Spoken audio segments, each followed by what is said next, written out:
Welcome everyone to Weekly News and a DW Main Major Tidbit, and the topic for this video is Cheese Escudero, nag-finger point kay Romualdez. Sa mga nakaraang linggo, malinaw na nililihis ang galit ng taong bayan tungkol sa mga ghost at substandard flood control projects mula sa mga totoong may kasalanan patungo sa Senado at sa ilang mga miyembro nito. Ayan ang nilabas ng sama ng loob ni dating Senate President Cheese Escudero sa mga paratang sa kanya at kabaro sa Senate Minority with Jinggoy Estrada and Joel Villanueva. Ang kanyang tinuturong punot dulo ng lahat ng kontrobersya, si dating Speaker Martin Romualdez bilang opisyal na hindi maaaring mabanggit o pangalanan. Ang hinaing niya kasi, napupuruhan na ang Senado sa mga paratang ng mga witnesses na nandadawit ng mga senator from the 19th and 20th Congress. Maynard Ngu and I are close friends and we go years back. He is also a close friend and campaign contributor of Senator Cheese Escudero. Sometime in 2023, Maynard Ngu told me to go to Cork and meet Senator Cheese Escudero, which I did. I met with the latter in a private room in the said establishment. While we were drinking wine, he told me, "Alam ko naman ang galawan nyo dyan sa DPWH. Okay naman ako. Sabihin mo kay Sec magbaba sa akin." Also, the delivery of the 160 million for Senator Cheese referred to in paragraph 17 of my affidavit happened sometime in the first quarter of 2025. Around July 2025, I had a chance encounter with Senator Cheese and Maynard Ngu at the court.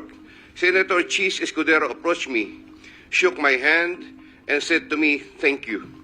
Senator Revilla asked for a commitment, which I suggested. Then he approved at 25% of the total amount of the projects indicated in the list, the 25% commitment to Engineer Alcantara, and told him that Senator Revilla will appreciate additional contributions for his senatorial re-election bid, and then delivered to Senator Revilla in his house in Cavite. Sometime in the year 2024, Carlin Villa, a staff of trusted confidant of Senator Binay, called me and asked for a commitment which was set at 15% of the total amount of the projects indicated in the list. Alcantara collected 15% commitment, or about 37 million, which was turned over to me, and which I then delivered to Senator Binay at a house in Quezon City. Isama mo pa yung sinabi ni Assistant District Engineer sa Bulacan na si Bryce Hernandez patungkol sa dalawa pang miyembro ng minority na may kubra rin, sina Senador Jinggoy Estrada at Joel Villanueva. Yan po, sabi po nila hindi po sila magkakilala. Baka naman po fan lang siya. Can we state for the record who the personalities in the picture are? Yung boss ko po, si Boss Henry Alcantara, at saka po si Senador na akala po niya ligtas na siya. Sorry, we have to have proper decorum, please. I'm we have to sorry. state for the record the name of the person and the occasion that we are talking about. I believe, Your Honor, ito po yung birthday sa Soler na ito nga po yung parang sa 10th po ng Soler ginawa yung birthday ni Senator Jinggoy Estrada po. Again, to be very clear, who are the personalities? Please state for the record in this picture. Si Boss Henry Alcantara po at saka po si Senator Jinggoy Estrada po. Thank you. Next picture, please. So again, these are pictures with known personalities during the birthday of Senator Jinggoy Estrada. Is this correct?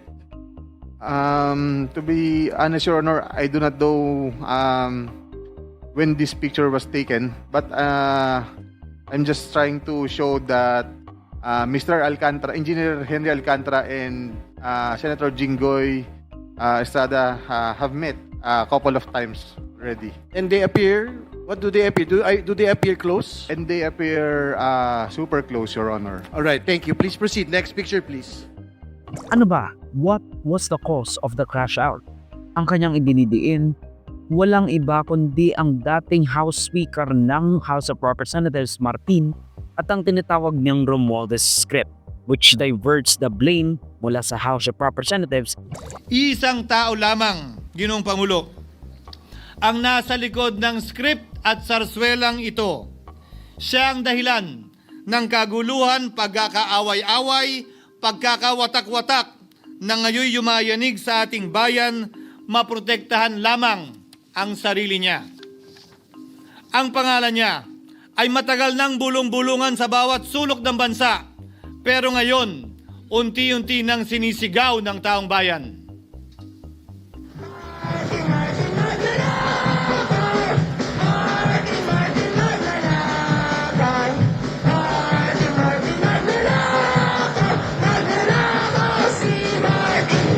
Sinabi niyang kapag nagturo ka, isa ang nakatutok sa tinuturo mo. Pero tatlo ang daliring nakatutok sa iyo. Ang problema kasi, siyam sila sa Senate minority. Tapos tatlo sa kanila, the top dogs nung sila ang nasa majority nung last leadership, nadadawit sa mga flood control projects at anomalies at alleged kickbacks. That being Senator Joel Villanueva, Senator Jinggoy Estrada, and Senator Cheese Escudero. Subalit, Ginoong Pangulo, tulad ng sinabi ko sa simula ng aking talumpati, kapag ka nagturo ka ng daliri kanino man, may tatlong daliring nakaturo pabalik palagi sa iyo.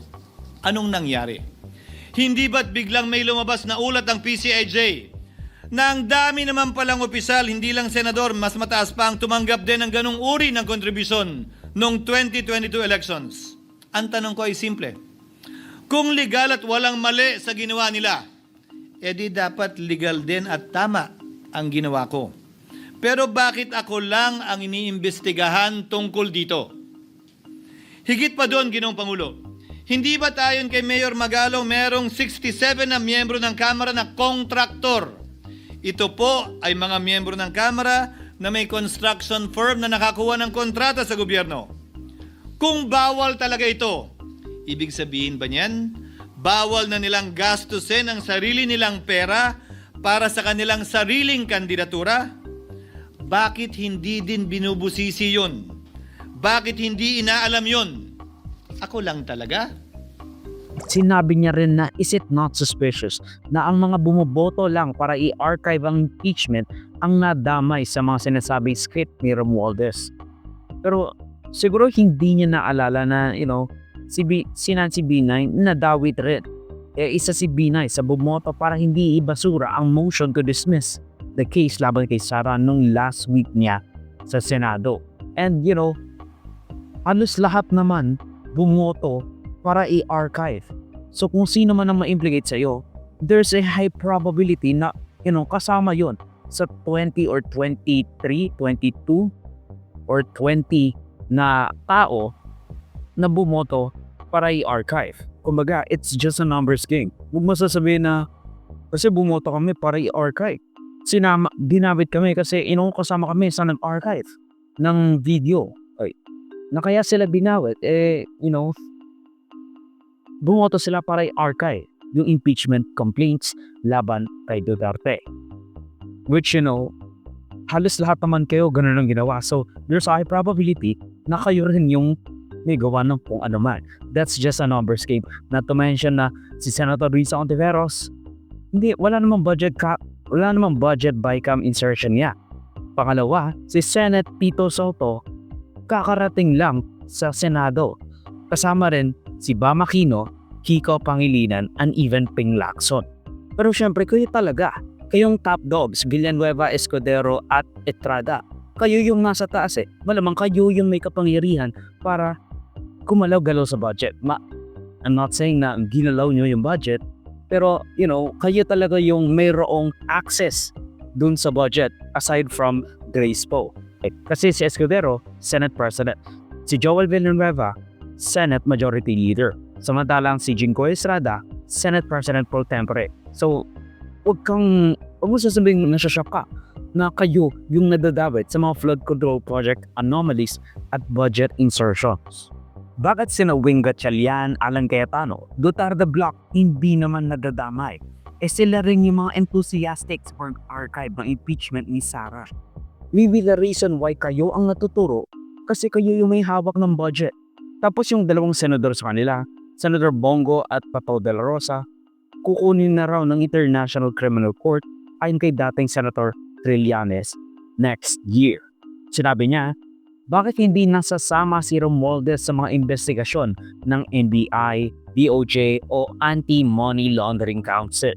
Samantalang yung mga nadawit ng witnesses kuno, agaran ng pag-freeze ng assets and judgment by the public eye. And you know, now sinagot ni Representative Martin Romualdez sa mga paratang laban sa kanya, saying na kung ang sinasabi ni Cheese ay parte lamang ng DDS script dahil nga matagal na rin siyang nasa sentro nito. In all honesty, I don't care kung parehas kayong korap, kung parehas kayong makukulong. Kung sino man ang korap, ikulong. Wala akong pake kung gustong maging presidente ni Romualdez o gustong maging VP ni Sara Duterte or seemingly inevitable victory si Escudero. Ganyan dapat tayo. Kahit anong script pa ang gamitin, pagtagpi-tagpiin natin kasi, you know, there's some truth in those embellishments. Pagtagpi-tagpiin natin yung facts para madiin natin yung mga magkakalaban.